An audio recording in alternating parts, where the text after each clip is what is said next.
siren sounds out of their houses now and over front yards, all the way up to the place where the police tape ran to mark the crime scene. Everybody trying to catch a glimpse of what was happening, of what was going on between the ambulance and all the cop cars. Everybody gossiping, whose kid got hit, where did it hit him, and who could have fired it.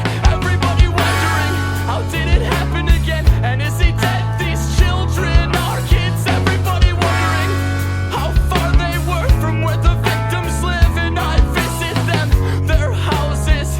Inside my dream I visit them, my spirit soaring high and high up over King Park, leaves the crime scene, travels further back till far before the shooting.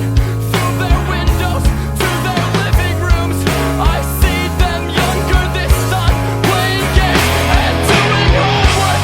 All these marks of youth soon transform coldly into stone, for fights and stupid feuds, for ruins wrapped in gold. And cruelly I recall why I have come to find the reason, but there cannot be a reason, not for death, not like this, not like this.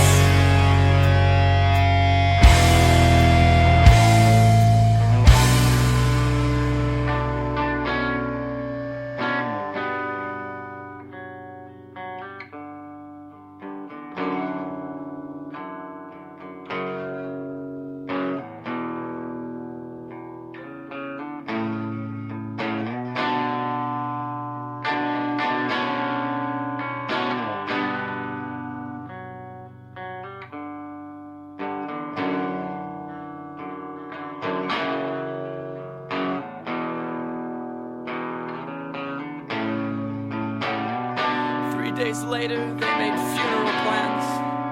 The family. 3 days later, a mother had to bury her son.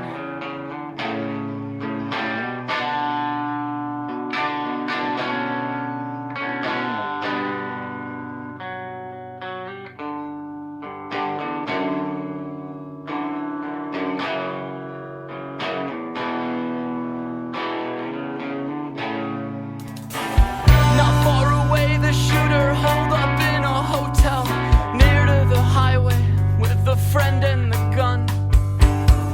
That same gun.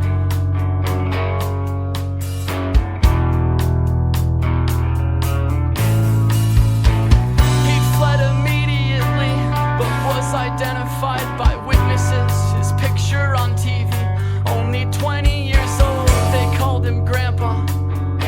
He was older than the others by a year, maybe 2, and he was safe for a while until somebody saw him